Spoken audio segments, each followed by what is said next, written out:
একটা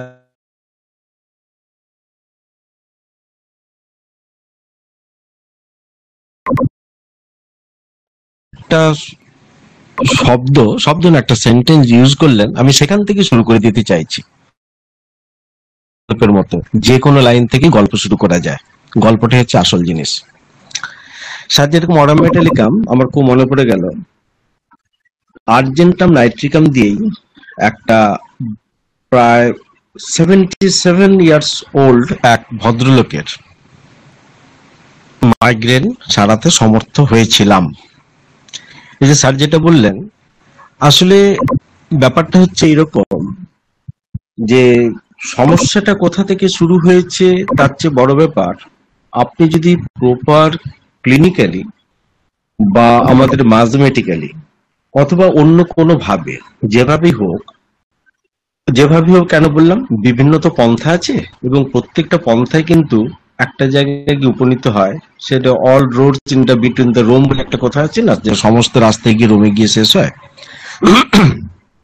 এটা ঠিক অনেকটা ঠিক সেরকম, যদি ঠিক সেইভাবে পারা যায় তাহলে কিন্তু সেটা সম্ভব, নাহলে কিন্তু শুধু প্যালিয়েশন আর সাপ্রেশন। তো যাক, ইন্ট্রোডাকশন থেকে ফিরে যেতে যদি যাই, তাহলে দেখা যাচ্ছে মাইগ্রেনটা কিন্তু আমাদের অ্যাকচুয়ালি নিউরোলজিক্যাল চ্যাপ্টারের মধ্যেই আমাদেরকে রাখা হয়েছে প্র্যাকটিস অফ মেডিসিনে। এটা কোনো লোকাল ডিজিজের মধ্যে কখনোই ফেলা হয়নি, অন্তত ভাবে ওয়ান সাইডেড ডিজিজ বলতে যা বোঝায় হ্যানিমিনের চিন্তা ভাবনা সেরকম কিন্তু কখনোই হয় না। কিন্তু যদি আপনার দুর্ভাগ্য হয় তাহলে কিন্তু এই সিমটমসটা আপনার ওই অর্গানের ভাষায় ওয়ান সাইডেড সিমটমে গিয়ে দাঁড়িয়ে যাবে, যদি না আপনি বিশেষ কোনো লক্ষণ সেই রুগীটার কাছ থেকে তুলে আনতে পারেন। এটা একটা প্রচন্ড কঠিন জায়গা, প্রচন্ড কঠিন জায়গা।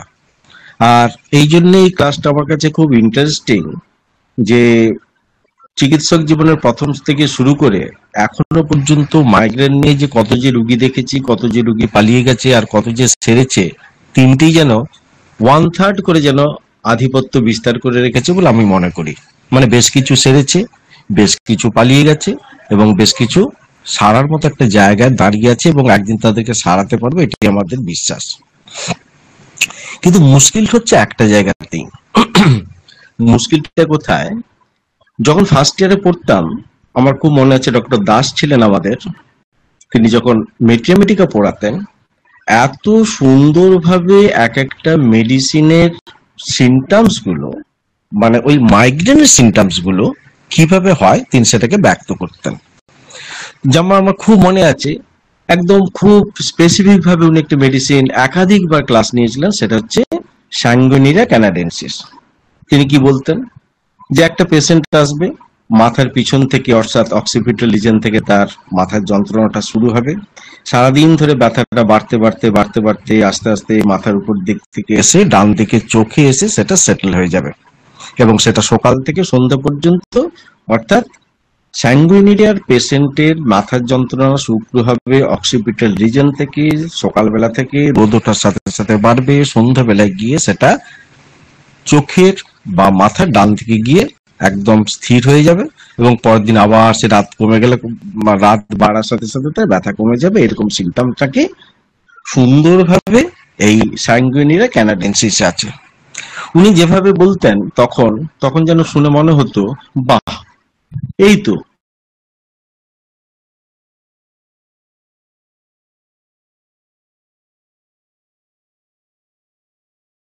বা একটা স্বপ্নের জায়গা। কিন্তু যখন প্র্যাকটিক্যালি এগোচ্ছি চিকিৎসা করতে, সত্যি করতে বিশ্বাস করুন, এইভাবে এই সিমটমস গুলো কিন্তু আমরা কখনোই রোগীর মধ্যে পাই না, অন্তত আমি পাইনি।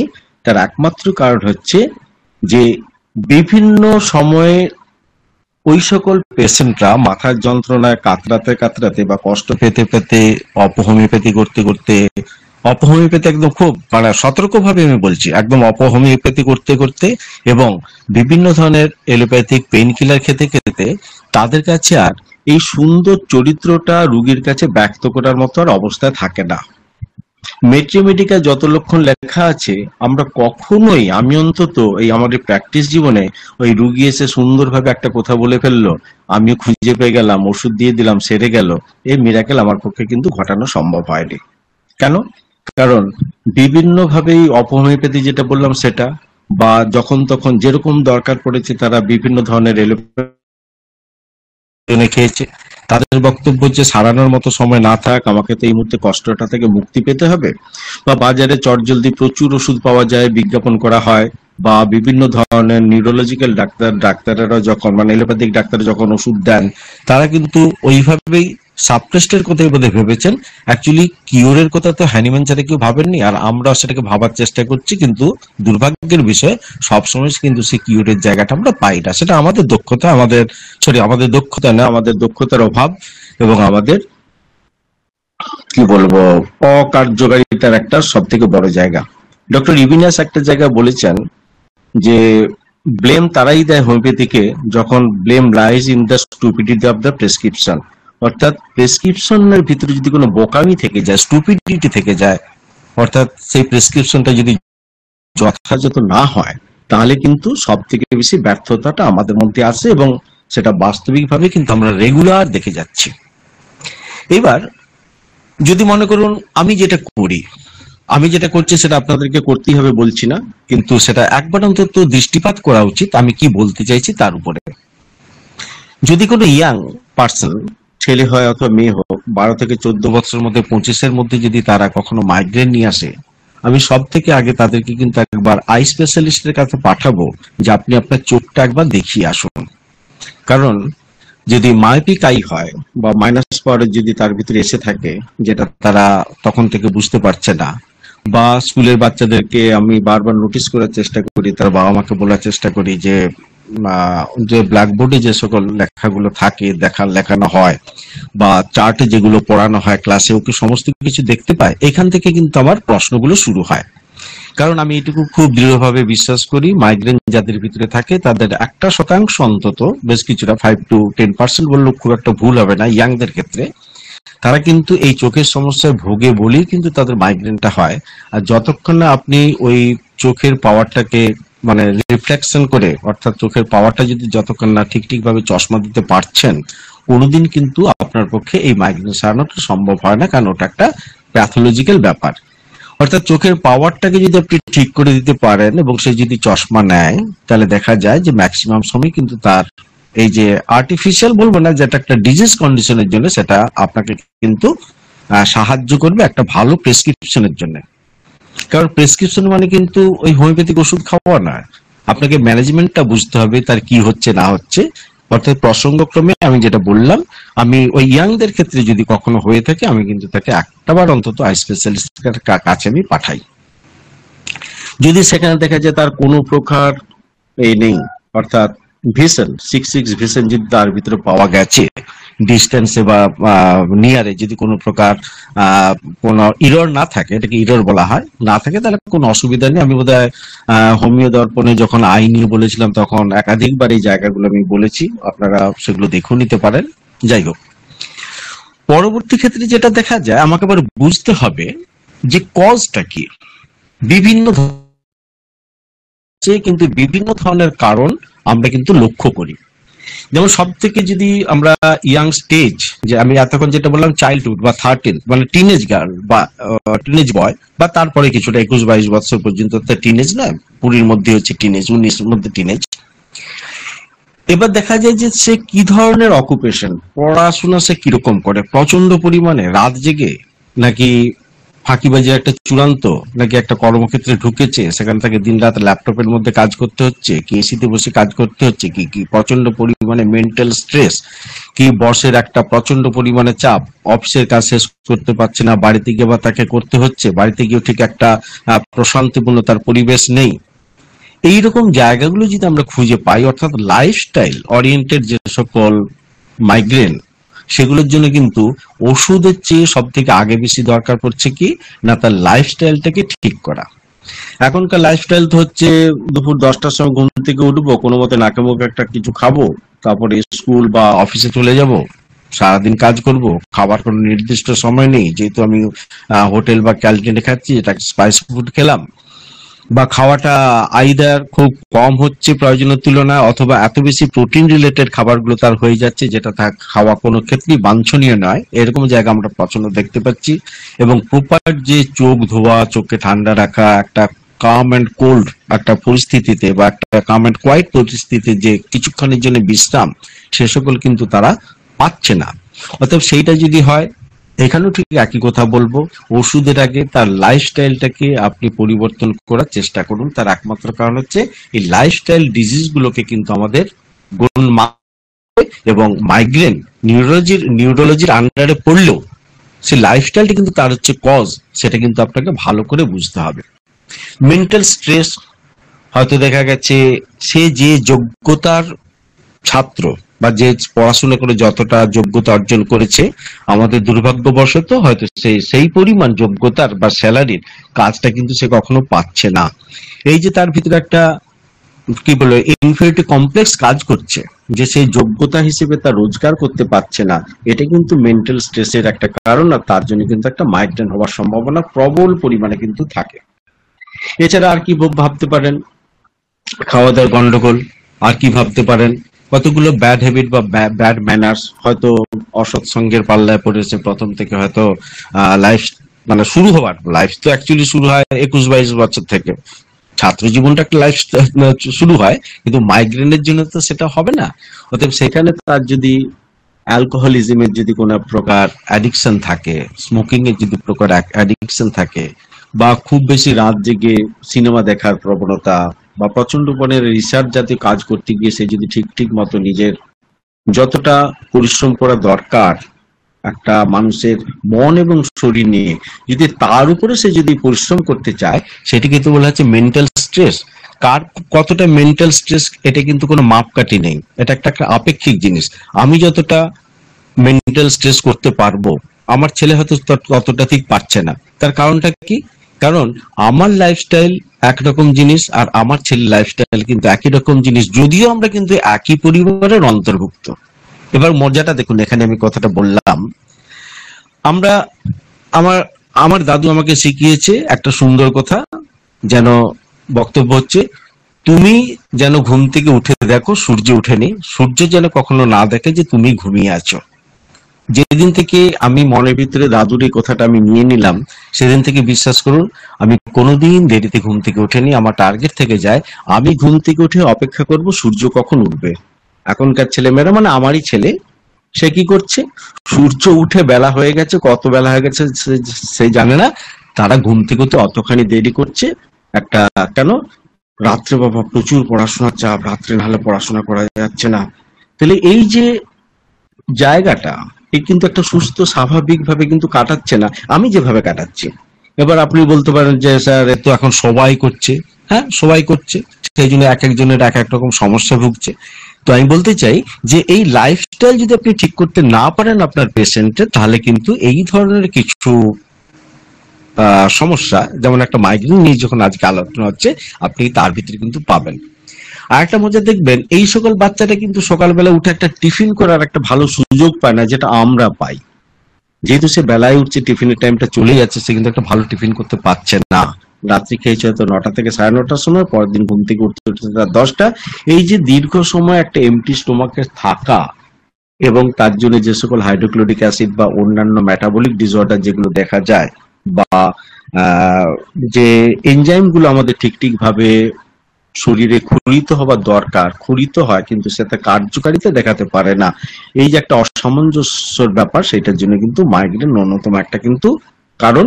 যেমন আমরা বলি যে পিত্তি পড়ে, যে পিত্তি পড়া গ্রামের দিকে একটা বিশাল ভাবে কথা আছে, অর্থাৎ যে পরিমাণে বাইল সিক্রেশনটা যদি প্রপার ঠিক ভাবে না হয়, তার জন্য যে অ্যাসিডিটি, এবং তার জন্য কিন্তু এই ধরনের ডিসপেপসিয়া, এবং পরবর্তী ক্ষেত্রে গ্যাস, এবং তার পরবর্তী ক্ষেত্রে মাইগ্রেনের একটা বড় অংশ জুড়ে কিন্তু এর একটা আধিপত্য দেখা দেয়।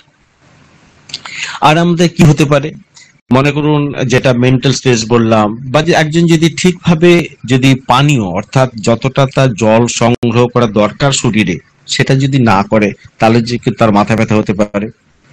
পুয়ার স্লিপ একটা অন্যতম কারণ, অর্থাৎ যে ঘুমটা তার হওয়া উচিত ছিল সুন্দরভাবে, রাত্রি 10টায় ঘুমাবে, ভোর 5টার মধ্যে উঠে পড়বে, একটা সুন্দর সাউন্ড স্লিপ, সেটা আমাদের পেশেন্টদের ভিতরে বা আমাদের পরবর্তী সন্তানের ক্ষেত্রে বা আপনার কাছে যে রোগীরা আসছে তাদের মধ্যে আপনি দেখতে পাচ্ছেন না।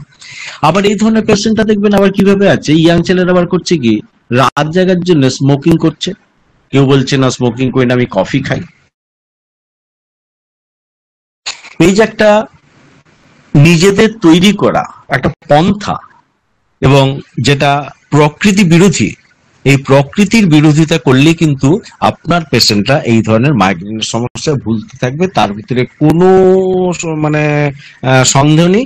তার সাথে চোখের উপর প্রচন্ড এটা, এবং সঠিকভাবে পড়াশোনা না করতে বসা, হেলান দিয়ে শুয়ে পড়ে এগিয়ে বসে উপুর হয়ে, এইটাও কিন্তু চোখের উপরে প্রচন্ড একটা প্রভাব বিস্তার করে, কিন্তু এই ধরনের মাইগ্রেন তৈরি করে। এটা হচ্ছে কজ।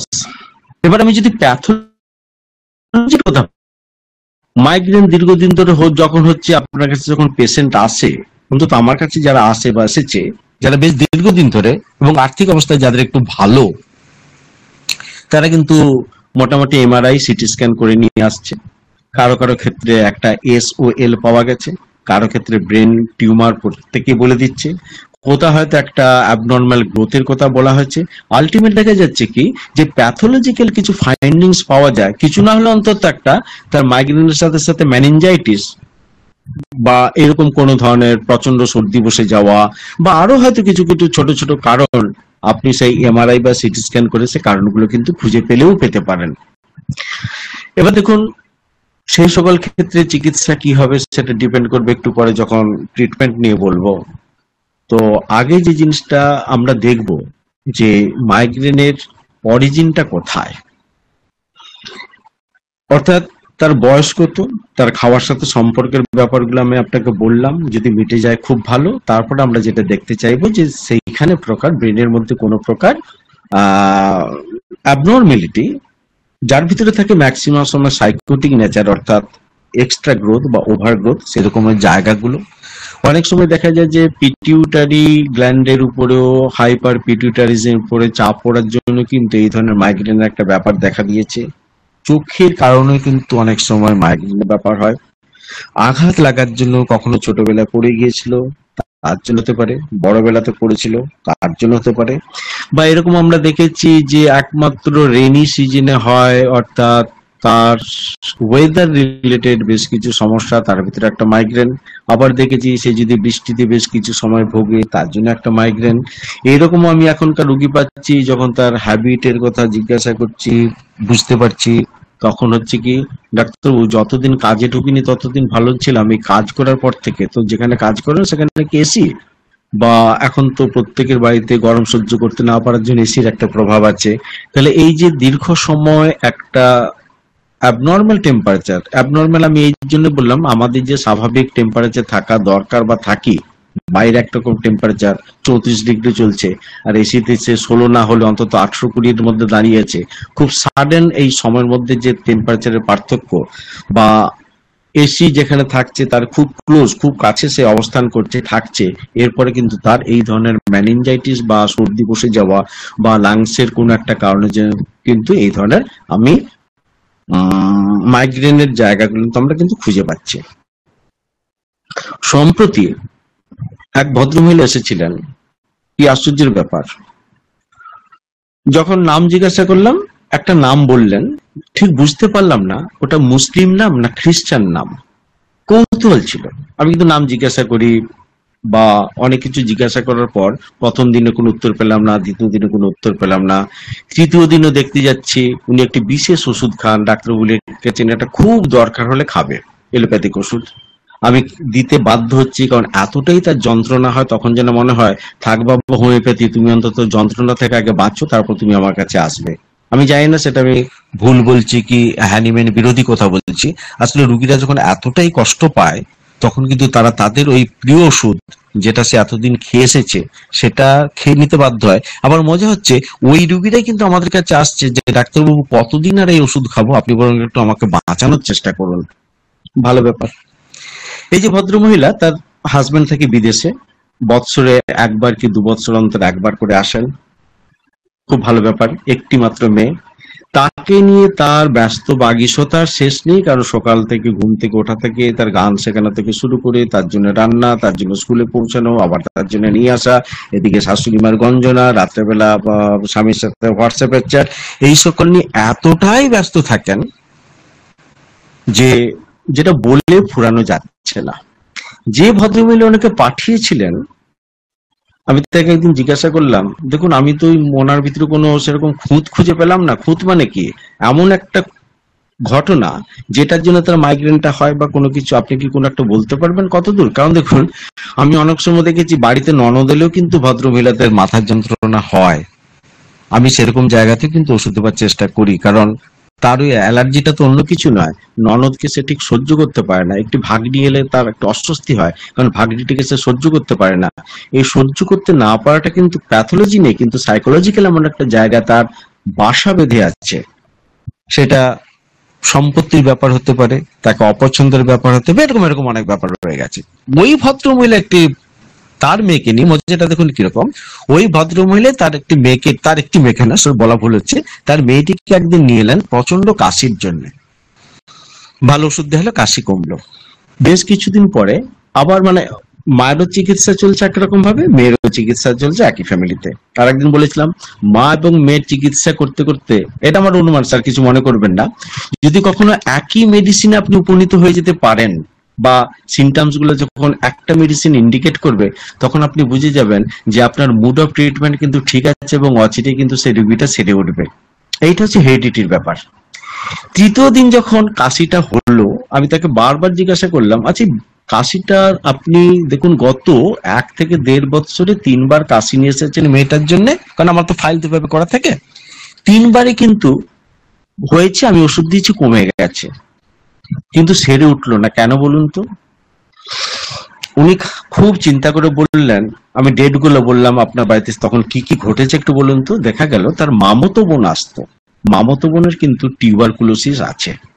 অতএব ওই দুটো বাচ্চা, যাদের বয়স 5 থেকে 7-এর কাছাকাছি, দুটো বাচ্চা যখন খেলাধুলা করতো, ঠিক বাচ্চাটা আসার কিছুদিন পরে যখন চলে যেত, তার 2-1 দিনের মধ্যেই মানে বাচ্চাটা আসবে, মামাতো বোন আসবে, এর ঠিক 2 দিন পর থেকে কাশি শুরু হবে।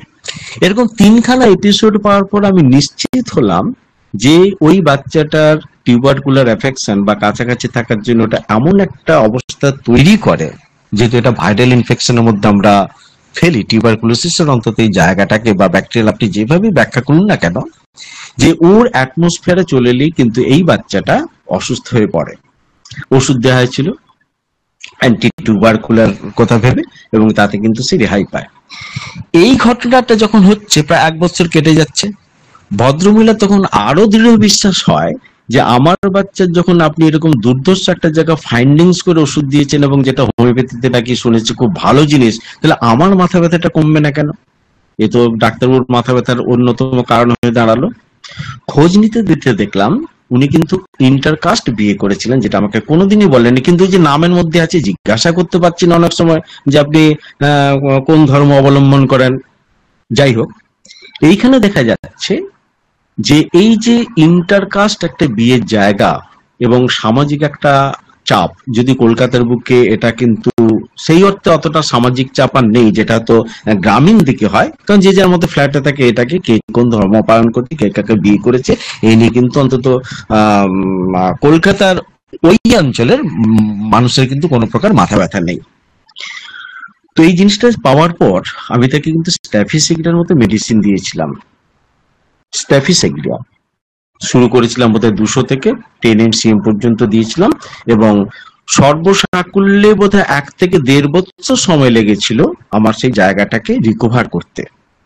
তাহলে এই যে জায়গাটা একটা দেখুন, মেন্টাল স্ট্রেস বা সামাজিক ভাবে সে একটা এমন জায়গায় অবস্থান করছে, সেটা কাস্টের জন্য হোক, মানসিক চাপের জন্য হোক, এইরকমও জায়গাগুলো কিন্তু অনেক সময় আমাদের এই রোগীদেরকে চিন্তা ভাবনা করে কিন্তু আমাদেরকে এগোতে হয়। আমি আপনাদেরকে ঠিক সেই কথাটাই বলছি। এবার আরেকটা যেটা বললাম, স্যার যখন বললেন যে অরা মেটালিকাম, আমার ক্ষেত্রে ঘটেছিল আর্জেন্টাম নাইট্রিকাম দিয়ে একটা পেশেন্টের মাইগ্রেন সারানোর ইতিহাস। সেটা ভদ্রলোক, হ্যাঁ, এর মাঝখানে কিন্তু দেখুন ভদ্রলোকের বয়স তো প্রায় 77-এর কাছাকাছি। ইতিহাস নিয়ে জানা গেল তিনি একসময় পূর্ববঙ্গে ছিলেন, এখানে এসে দাদার অতি ছায়া থেকেছেন, কিন্তু আর্থিকভাবে সেরকম সচ্ছল না হওয়ার জন্য উনি কিন্তু বিয়ে করেননি। একটা দোকানদারি করেন, তার ভাইপো ভাইজিকে নিয়ে, বৌদিকে নিয়ে এবং মা বাবাকে নিয়ে তার সংসারটা চলে যায়। তাহলে এই হিসেবে আমরা তো কখনো লক্ষণ ভিত্তিক চিন্তা ভাবনা করে কুনিয়ামের কথা ভাবতে পারি। হ্যাঁ, একবার কুনিয়াম দেওয়া হয়েও ছিল, তার অন্যান্য জিনিস, প্রোস্টেটের সমস্যা তার কমেছিল, তার চোখের সমস্যা কমেছিল। এবং মজাটা হচ্ছে ব্যাপার এটাই যে কোনিয়াম দেওয়ার পরে তার যে সাইকোটিক যে সকল যতগুলো ছিল গ্রোথ, এটা বড় মজার জিনিস। দেখুন, হয়তো এগুলো পার্সিয়াল সিলেকশন হয়েছে বলেই হয়তো ওইরকম ভাবে আমরা ব্যাখ্যা করছি, তার সেই সমস্যাগুলো কমে যায়। কিন্তু একটা চর্মরোগ কিন্তু বারবার ফিরে আসতে থাকে। চর্মরোগ এবং মাথা ব্যথা, মাথা ব্যথা তো চর্মরোগ। পেট ঠিক হলো, আবার সেরকম করতে গিয়ে আমি বললাম যে আপনার তো কালকে আসার কথা ছিল, আপনি এলেন না কেন? আমি জিজ্ঞাসা করি পেশেন্টকে যে আপনার যেদিন ডেট থাকে আপনি সেদিন এলেন না কেন, বা যে দেরিতে আসে তাকেও জিজ্ঞাসা করি আপনার দেরির কারণটা কি। আর যে প্রথম প্রথম চলে আসে চেম্বারের আগে, আমি ঢোকার আগে, তাকে কোথাও জিজ্ঞাসা করি আচ্ছা আপনি কি সব কাজ এরকম সময়ের আগেই করেন? আসলে রুগীর চরিত্র জানতে গেলে আমাকে সবকিছু লক্ষ্য করতে হয়। কোন রুগীটা আমার আগে আসছে, কোন রুগীটা ফোন করে বলছে ডাক্তারবাবু আর একটু দাঁড়ান আমি এসে গেছি, আর সে কতটা মিথ্যা কথা বলছে, সবকিছু কিন্তু আমাদের নখদর্পণে রাখতে হয়। তো জিজ্ঞাসা করতে গিয়ে বোঝা গেছিল, বলে দেখুন ডাক্তারবাবু, আমি যেদিন এখানে আসার কথা ভাবি না, মানে এমন একটা অস্বস্তি শুরু হয় পেটের ভিতরে, আমি না সেই ট্রেনটা মিস করি। আমি ঠিক এর আগে দেখুন দুটো ডেট আমি আসতে পারিনি। যখন রুগীকে জিজ্ঞাসা করা হয় যে আপনি কোথায় বেরোতে গেলে আপনার কোনো অস্বস্তি হয় কিনা, সে কিন্তু আমাকে বলছে না না আমার কোনো অস্বস্তি হয় না। কিন্তু প্র্যাকটিক্যালি সে যখন আমার কাছে আসতে চাইছে বা আসতে যাচ্ছে, তখন কিন্তু তার ভিতরে ওই আর্জেন্টাম নাইট্রিকামের যে সিমটম গুলো ফুটে ওঠে, তখনই কিন্তু সেই জিনিসটা বোঝা যায়। আসলে কেস টেকিং জিনিসটা এমন একটা মজার জিনিস, এমন একটা নিত্য নতুন গবেষণার বিষয় বা উপলব্ধির বিষয়। একজন চিকিৎসকের ক্ষেত্রে সব হয়তো অর্গাননে লেখে আছে, কিন্তু আপনার কাছে অর্গানন ধরা দেবে আপনার রুগী কিভাবে আপনার কাছে প্রতিফলিত হচ্ছে তার উপরে। তখন আমি খেয়াল করলাম, দেখুন কত বোকা মানুষ আমরা, মানে আমি।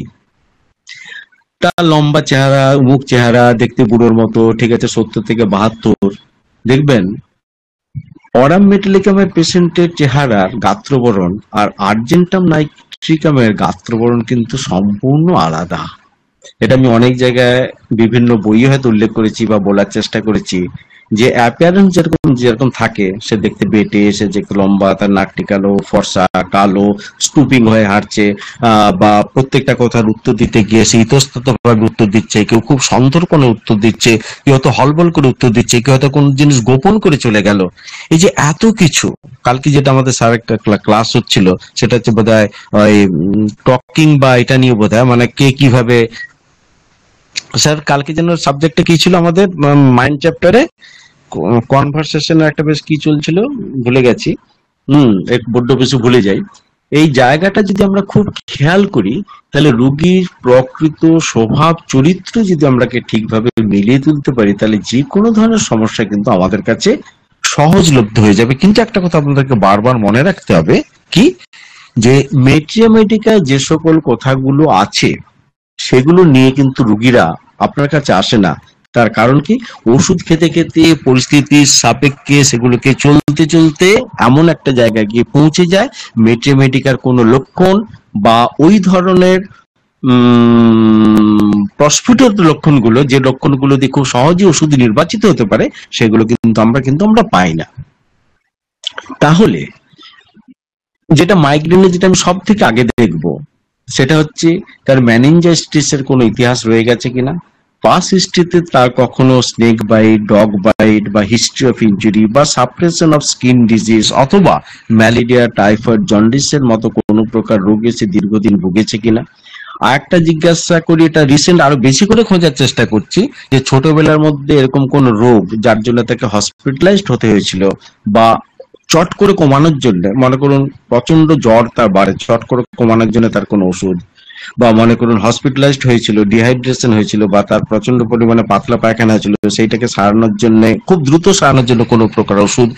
এই ধরনের ম্যাল ট্রিটমেন্টের জায়গাগুলো, শুধু তাই নয়, যদি সুযোগ পাই, পেশেন্ট যদি কম বয়সের হয়, মা বাবা যদি আসে, মায়ের গর্ভাবস্থায় মা কি ধরনের সমস্যায় ভুগেছিল, ইভেন সে চোট লেগেছিল কিনা, মানসিক যন্ত্রণায় উপনীত হয়েছিল কিনা, বা ফ্যামিলিতে তার এই মাইগ্রেনের কোনো প্রকার সমস্যা আছে কিনা, প্রত্যেকটা জিনিস কিন্তু আপনাকে কিন্তু নখদর্পণের সাথে বুঝে নিতে হবে বা লিখে নিতে হবে। তবে কি দেখা যাবে যে এই ধরনের সমস্যাগুলো প্রতিহত করার জন্য বা সাফল্যের জায়গায় নিয়ে যাওয়ার জন্য আপনি একটা সঠিক ওষুধের পৌঁছানোর চেষ্টা করছেন।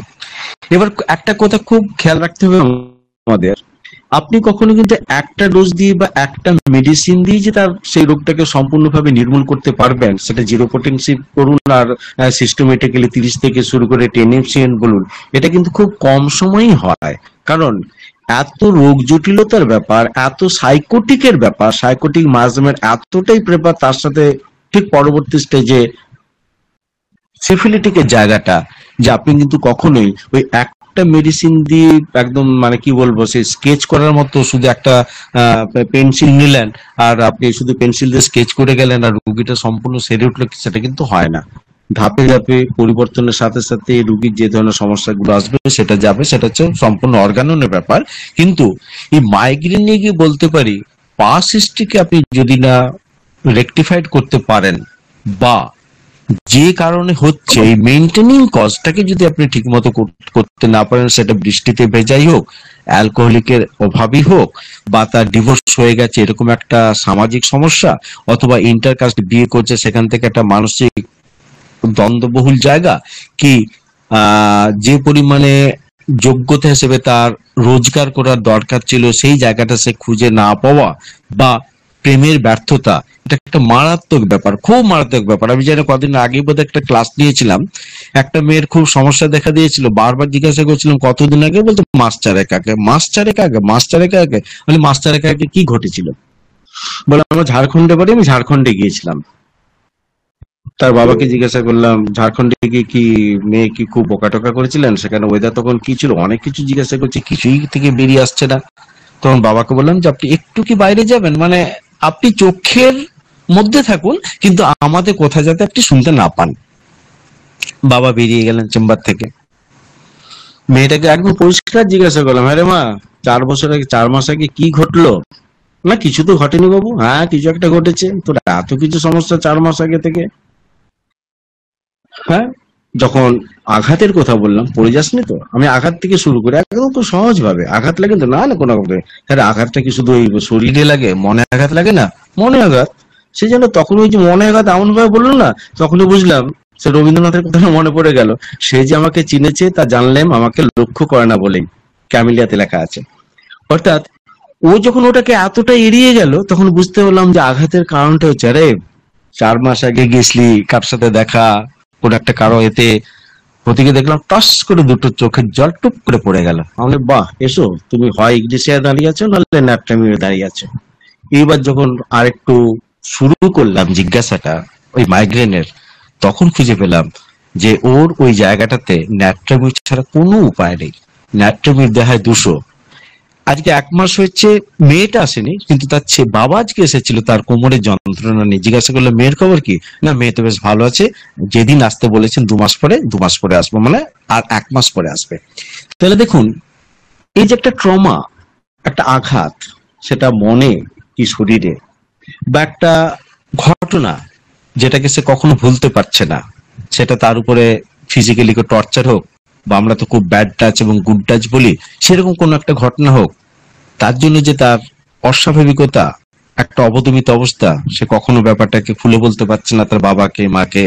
তবে আমাদের সৌভাগ্য এটাই, অনেক কিছু, অনেক একে বলা যায় না, অনেকে তার স্বামীকে পর্যন্ত বলতে পারে না এমন ঘটনা, যেটা ডাক্তারদের কাছে এসে কিন্তু তারা স্বীকার করে নেয় বা বলার চেষ্টা করে। আর সেখান থেকে মনে হয় সে রোগ মুক্তির মানে ঘটনাটা ঘটে। একটা ক্লাসে আমি অনেকবার একটা জায়গায় বলছি, আপনি তখনই সৌভাগ্যবান ডাক্তার হবেন যখন আসল কথাটা আপনাকে আপনার রুগী বলে ফেলবে। অর্থাৎ এর কারণটা কি, এর কারণটা কি, সেটা যদি আপনি জেনে যেতে পারেন, এবং আপনি যদি হ্যানিম্যানের আশীর্বাদ নিয়ে রেপার্টরির মাধ্যমে হোক বা যেভাবে হোক, আপনার মেথড দিয়ে, মেথড মানে আমি ওইভাবে বলতে চাইছি না, মানে আপনার প্রসিডিওর দিয়ে আপনি যদি সেই মেডিসিনের জায়গাটাতে পৌঁছে যেতে পারেন, আমি বিশ্বাস করি এবং দৃঢ়তার সাথে বিশ্বাস করি, তার যদি লাইফস্টাইলটাকে আপনি যদি ঠিক করতে পারেন, যে জায়গায় সে ভুল করছে সেই ভুলের জায়গাটা আপনি যদি তাকে দেখিয়ে দিতে পারেন, সংশোধন করতে পারেন, তাহলে কিন্তু এই ধরনের যে মাইগ্রেনের যে সমস্যা, আপনি তাকে কিন্তু একটা সুন্দর সুরাহার জায়গায় নিয়ে যেতে পারবেন। এবার ডায়েটের কথা, কোন পেশেন্টকে কোন ডায়েট সেটা আপনি তার ফিগার দেখে বুঝতে পারবেন। রোগগ্রস্ত অবস্থার জন্য তাকে কি খেতে দেবেন না সেটা আপনাকে ভাবতে হবে। তার ভিতরে যদি নিউট্রিশনের অভাব থাকে, যেমন ক্যালকিরাফস থেকে শুরু করে সাইলি থেকে শুরু করে যে কোনো ব্যাপারই হোক, সেই নিউট্রিয়াসের ফুডের কথা ভাবতে হবে। আর সেই সঙ্গে সঙ্গে আপনাকে কিন্তু এটাও ভাবতে হবে, তাকে কিছুটা কাউন্সিলিং করতে হবে, যে যাতে সেই জায়গা থেকে সে উতরে আসতে পারে। এবার খুব সংক্ষেপে যদি কতগুলো মেডিসিনাল হিন্টস দিতে পারি, আমি হিন্টস টিপস বলছি না, হিন্টস। যেমন মনে করুন যেটা হয়, যেটা আমি প্রথমেই বললাম, যে পোস্টেরিয়র পার্ট থেকে শুরু হয়ে যদি সেটেল ডাউন হয় একমাত্র রাইট সাইডের আই এর উপরে, এবং সেটা দিন বাড়ার সাথে যদি হয়, যেরকম স্যাঙ্গুইনিয়া ক্যানাডেন্সিসের কথা বলা আছে, ন্যাট্রামিরোর কথা ঠিক একইভাবে প্রযোজ্য, যে অনেকগুলো পিন যেন হ্যামারিং করছে সেই জিনিসটা।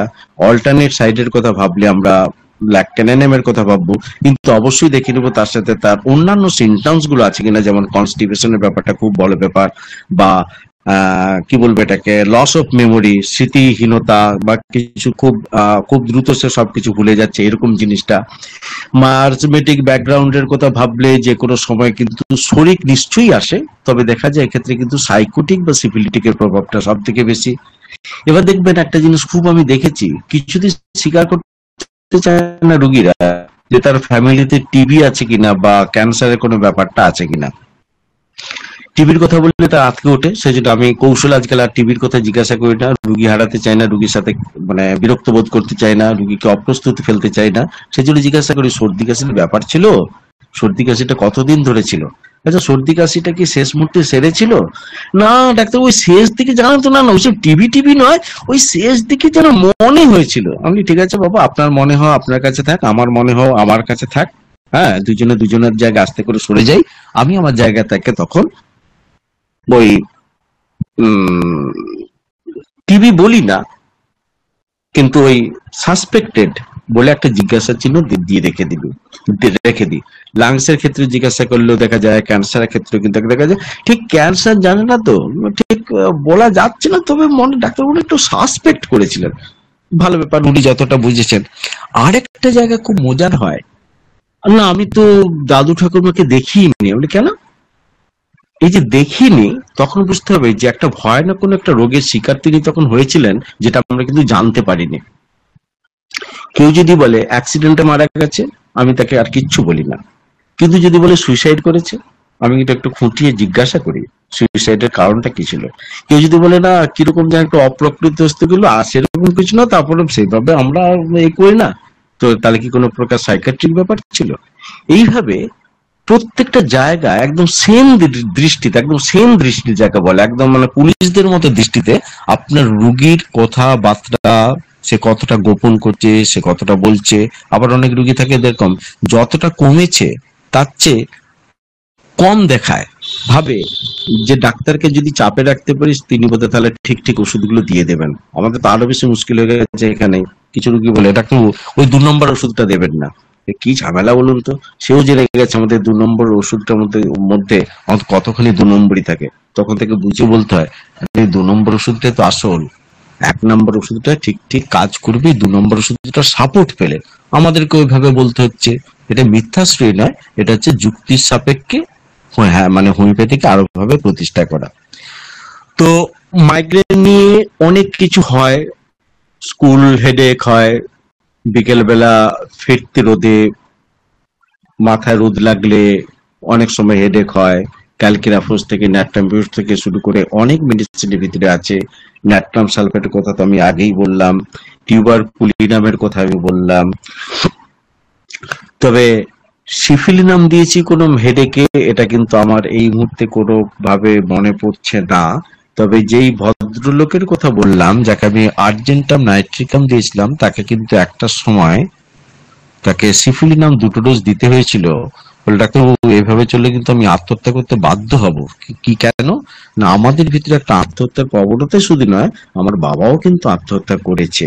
তাহলে এইরকম যদি জায়গা পাওয়া যায়, আজকে উনি হয়তো বিয়ে করেননি, কিন্তু দেখা যাবে যে ওনার যদি সন্তান হতো, মানে বিয়ে থা করতেন, তাহলে হয়তো ওই জায়গাটাতে হয়তো সিফিলিনামের মতো মেডিসিন বা অরামের মতো মেডিসিনে কিন্তু দরকার পড়তো। অর্থাৎ আমি বলতে চাইছি একটা লম্বা রাস্তা, যে রাস্তাটা শুরু হয়েছে 2 পুরুষ আগে থেকে, আজকে ফলবতী হচ্ছে যে রুগীটিকে আপনি দেখছেন। তাহলে এই যে রুট, একটা দীর্ঘ পথ, এই জায়গাটা কত কি কি রোগে ভুগেছে, তার ফ্যামিলি ট্র্যাডিশন, তার ইতিহাস, তার ঐতিহ্য, তার সামাজিকতা, তার অর্থনৈতিক পরিস্থিতি, সবকিছুর পরে একটুখানি থেকে যাবে এখন সে কি সমস্যা নিয়ে ভুগছে, এখন মাথার যন্ত্রণাটা কেমন। আর মুশকিল হচ্ছে এত বেশি ওষুধ খেয়ে ফেলেছে, সে প্রকৃত চরিত্রটার কিন্তু দাঁড়িয়ে থাকে যেটা। আর ঠিক এই অ্যাঙ্গেল থেকে বিচার করতে গেলে আমি বলতে পারবো যে লোকাল মেডিসিন নয়, স্পেসিফিক মেডিসিন নয়, আপনি যদি তার কনস্টিটিউশন বা তার হেরিডিটারি বা বংশ মর্যাদার কথা ভেবে, বংশের কৌলিন্যের কথা ভেবে আপনি যদি ওষুধটাকে যদি ঠিক ঠিক করতে পারেন এবং তার সাথে যদি ডায়েটটাকে রাখতে পারেন, মেন্টাল স্ট্রেস কমাতে পারেন, আপনার রোগী নিশ্চয়ই একটা প্রকৃত আরোগ্যের দিকে এগিয়ে যেতে পারবে। এইটুকু বলে আজকের বক্তব্য আমি এখানেই শেষ করছি।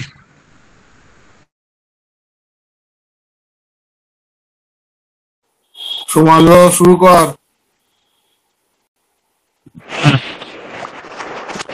আমরা একটা অসাধারণ আলোচনা শুনলাম। এই বিষয়ে যদি কারোর কিছু বলার থাকে তাহলে বলতে পারেন।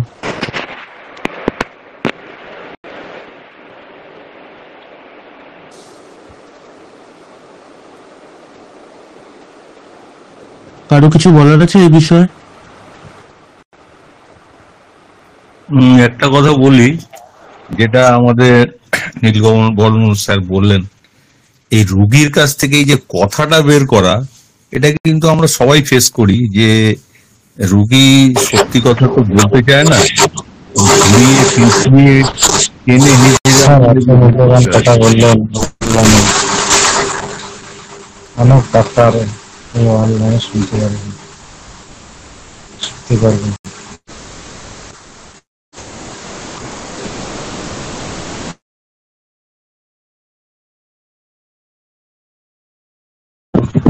হ্যাঁ স্যার বলুন, কি বলছিলেন?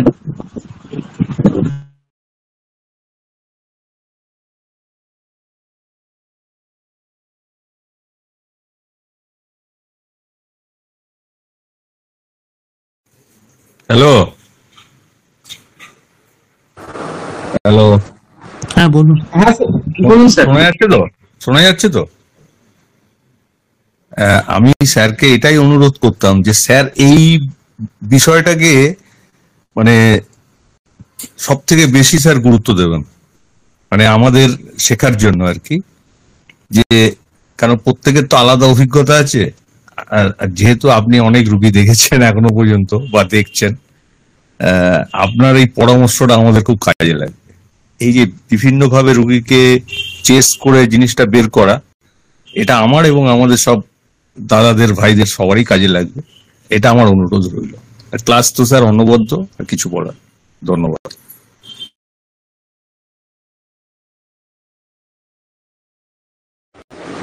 আর কেউ কিছু বলবেন এই বিষয়ে?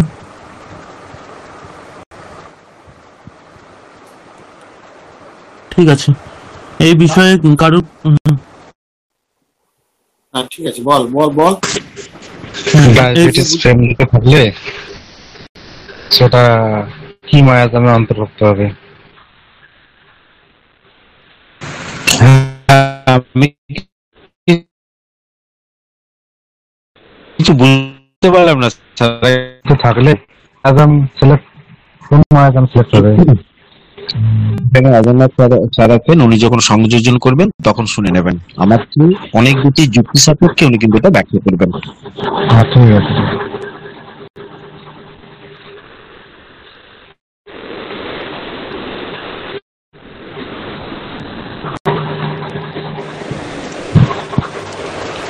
ঠিক আছে, তাহলে কারোর যদি এই বিষয়ে কোনো প্রশ্ন থাকে তাহলে করতে পারেন।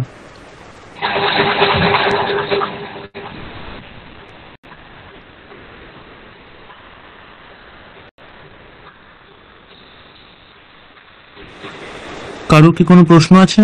হ্যালো স্যার, বলছে ফ্যামিলিতে যদি ডায়াবেটিস থাকে, তার ছেলেরও যদি ডায়াবেটিস থাকে, মায়াজাম কোন মায়াজামে সিলেক্ট করে মেডিসিন প্রয়োগ করবে? আমি তো বললাম এখানে অমরনাথ চক্রবর্তী স্যার আছেন, উনি যখন সংযোজন করবেন তখন উনি এটার ও, ব্যাখ্যা আমাকে ভালোভাবে সুন্দরভাবে বলবেন। একটু ঠিক অপেক্ষা আছে, করুন, উনি বলবেন। ঠিক আছে, ঠিক আছে।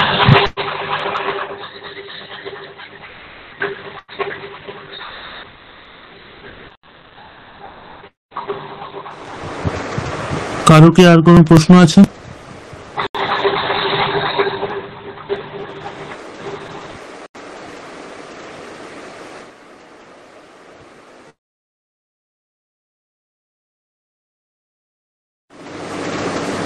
অমরনাথ স্যার, আপনি এবার সংযোজন করুন। প্রশ্নটা উত্তর দিচ্ছি। এই কোন রোগকে পার্টিকুলার মায়াজমে স্ট্যাম্প করা বহুত গন্ডগোলের বিষয়। এটা অনেকে এরকম করে চলেছেন। ঘটনা হচ্ছে কি, যে এই যে মোরলেস ইনকিউরেবল ডিজিজ গুলো যেগুলো হচ্ছে, ডায়াবেটিস মোরলেস ইনকিউরেবল ডিজিজ সাধারণভাবে, আপনি 2-4টে সারাতে পারেন সেটা অন্য কথা। এইরকম কমপ্লেক্স ডিজিজ গুলোর মধ্যে 3টে মাধ্যমই থাকে। এবার আমাদের যেটা দেখতে হয় যে তার ম্যানিফেস্টেশনটা কিরকম হয়েছে। তার ডায়াবেটিসটা একটা দেখো 3টে জায়গা বুঝে নিন ভালো করে। সাইলেন্ট কিলার বলা হয়, চুপি চুপি কাজ করে দিলে আপনি টেরও পেলেন না, সাইকোসিস আছে। আবার ডেফিসিয়েন্সি আছে, ইনসুলিন ডেফিসিয়েন্সি আছে, সোডা আছে। আবার একটু ডিস্ট্রাকটিভ ডিজেনারেটিভ প্রসেস তৈরি করে, এখানে সিফিলিস আছে। এইবার হচ্ছে যে কোন পেশেন্টের ক্ষেত্রে ওই ডায়াবেটিস নামটা ধরে না। ডায়াবেটিস যে ধরা পড়েছিল, প্রথম প্রশ্ন হচ্ছে কোন সময় ধরা পড়েছিল, কোন কালে, এটা প্রথম প্রশ্ন।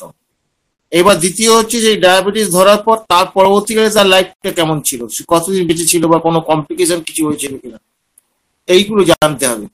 এইগুলো না জানলে পরে আপনি ওখান থেকে অ্যাসে করতে পারবেন না। তাহলে ওই রকম ডায়াবেটিস ধরে আপনি ইয়ে করবেন, ওটা লাভ কি আছে? লাভ কিছু নেই।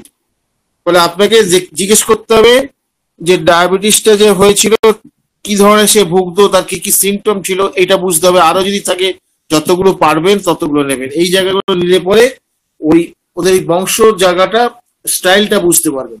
এই স্টাইলটা যদি বুঝতে পারেন তাহলে কিন্তু আপনি পরবর্তী জীবনে, যেমন ধরুন পেশেন্ট বললো যে আমার বাবার ডায়াবেটিস ধরা পড়লো, উনি বছর খানেকের মধ্যেই মারা গেলেন এবং ওষুধে ইনসুলিনে কাজ করছিল না। এই যে ইনসুলিন দেখা গেল সাধারণ ওষুধে কোনো কাজই করে, ইনসুলিন দিতে হলো, তার মারাত্মক ডিস্ট্রাকটিভ অবস্থা চলে গেছে। এখানে সিভিলিক স্টিগমাটা বেশি। এইবার পেশেন্টের মধ্যে আপনি দেখতে পাচ্ছেন যে পেশেন্ট হচ্ছে হঠাৎ করে রেগে যায়, জিনিসপত্র ছুঁড়ে ফেলে, ভাঙচুর করে, দ্যাট ইজ অলসো সিভিলিক স্টিগমা। তখন আমরা কি করলাম, ওই যে ডায়াবেটিস যেটা দেখতে পাচ্ছি তার সঙ্গে এই বর্তমান সিমটমটাকে মায়োজোমেটিক্যালি রিলেট করতে পারলাম। এই রিলেশনটা করা খুব জরুরি। সবসময় রোগ ধরে রিলেশন করতে গেলে অনেক জায়গায় বোকা বনে যেতে হবে। আমি কি বোঝাতে পেরেছি জায়গাটা? খুব সহজ করেই বলেছি আমি।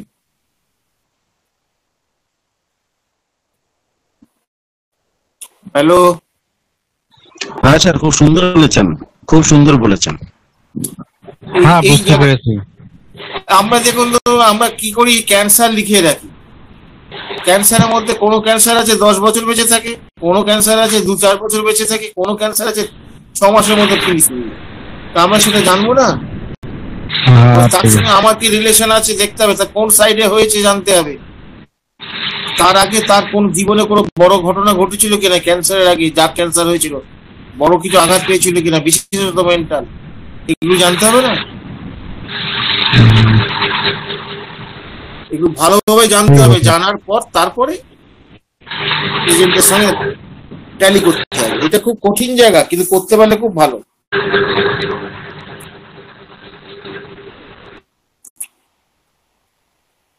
আমি কি বোঝাতে পারলাম না আরো কিছু বলতে হবে? হ্যাঁ স্যার, বুঝতে পারছি। এই সমস্যার ওই যে এই পোটেন্সি সিম্পল দিলে ভালো হয় নাকি সিম্পল, রোগীর অবস্থা বোঝায়, যদি খুব খারাপ পর্যায়ে অবস্থার হয়। উপর, পোটেন্সি যে রোগীর অবস্থার উপরে। আর বুঝতে না পারলে ছোট থেকে উঠবেন। সবসময় তো প্রথমে বুঝতে পারবেন না, 2-4 ধাক্কা খেতে হবে, ধাক্কা খেয়ে শিখবেন, তারপর আস্তে আস্তে বুঝে যাবেন যে কোন জায়গায় কোনটা দিতে হবে। ও ফিক্সড কোনো পলিসি হয় না। রোগীর কন্ডিশন দেখতে হবে, বয়স দেখতে হবে। হ্যাঁ, ওই যে লাইফস্টাইল স্যার বারবার বলছেন, সেখানে sir maintaining cause, exciting cause কতটা আছে লাইফের মধ্যে সেগুলো জানতে হবে। অনেক কিছু ফ্যাক্টর আছে, কাউন্সিলিং করে বোঝাতে হবে, নাহলে শুধু ওষুধ দিলেই কাজ করে নাকি?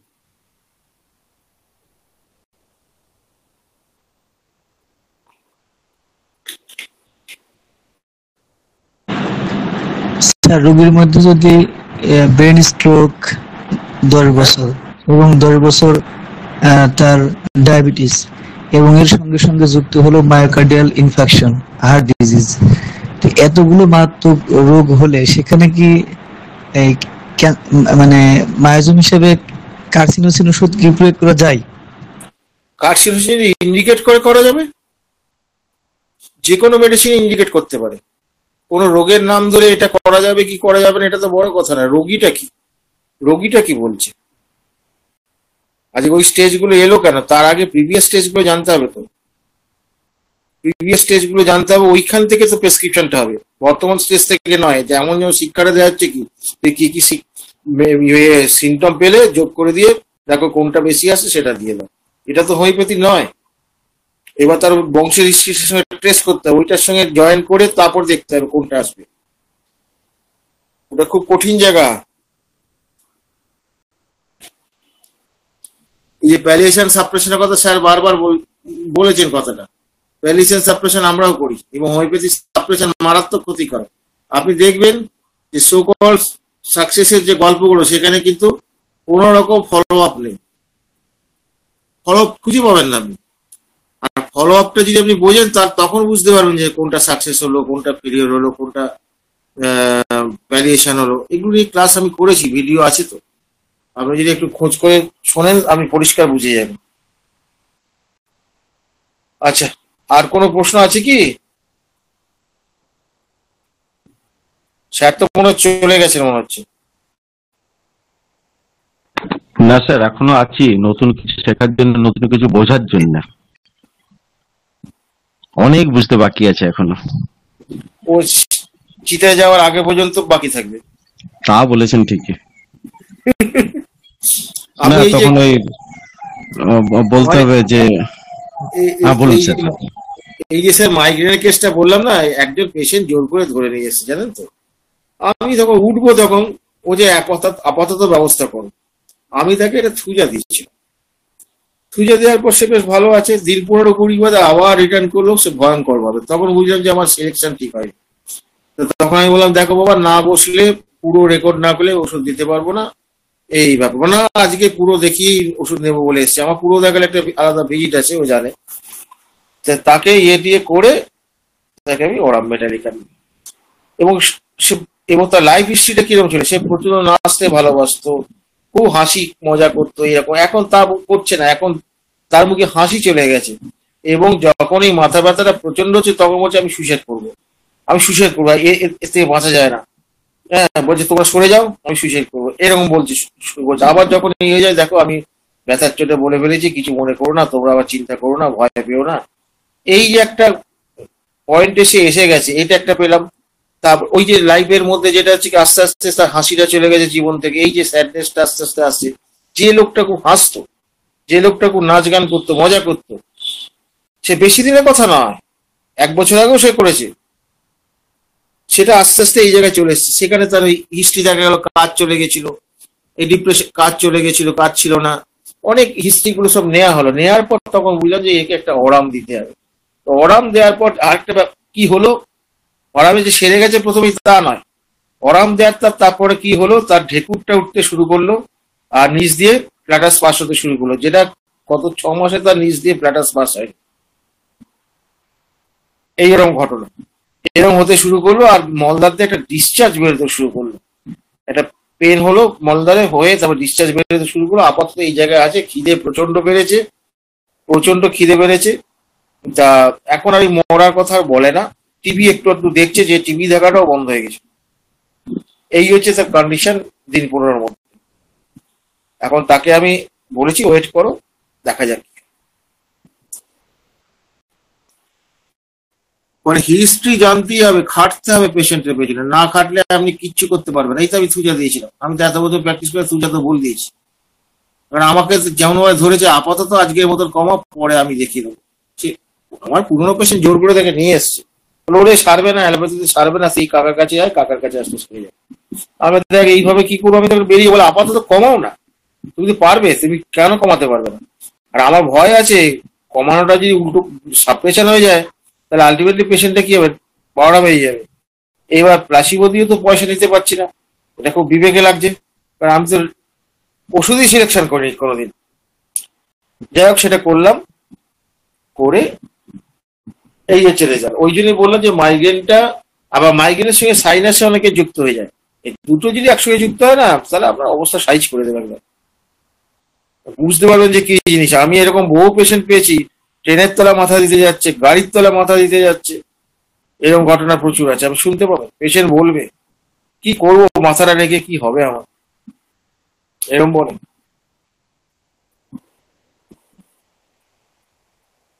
তা অনেকে স্যার স্যার একটা জিনিস, ওই সাইনাসের পেনটা সাথে কি করে বুঝবো ওটা মাইগ্রেন আর সাইনাস? সাইনাসে সর্দির সঙ্গে রিলেটেড থাকবে, সর্দি, তারপর পলিপ থাকে অনেক সময় নাকে, তারপরে অ্যালার্জি গিয়ে থাকে, কিছু কিছু অ্যালার্জি, হাঁচি পাচি এইসব থাকে, এইসব অনেক কিছু এগুলো দেখলে বোঝা যায়।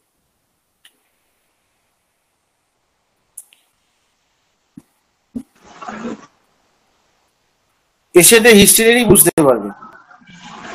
ঠিক আছে স্যার।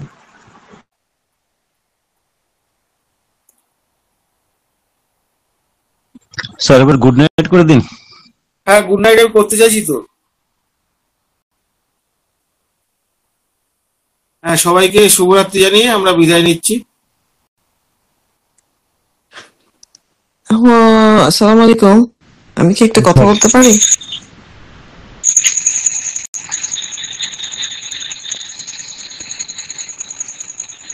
ওটা বেজে গেল।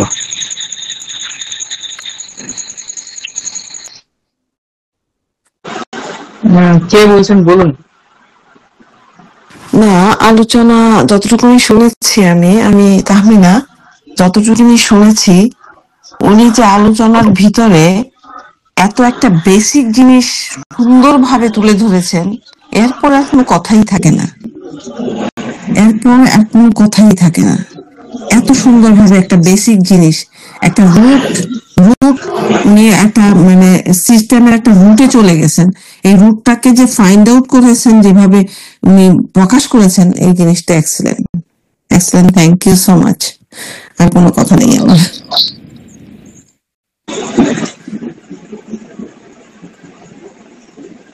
ঠিক আছে, পরবর্তী আলোচনাতে আপনারা থাকবেন। আমরা আজকে আলোচনা এখানে শেষ করলাম। শুভরাত্রি সবাইকে।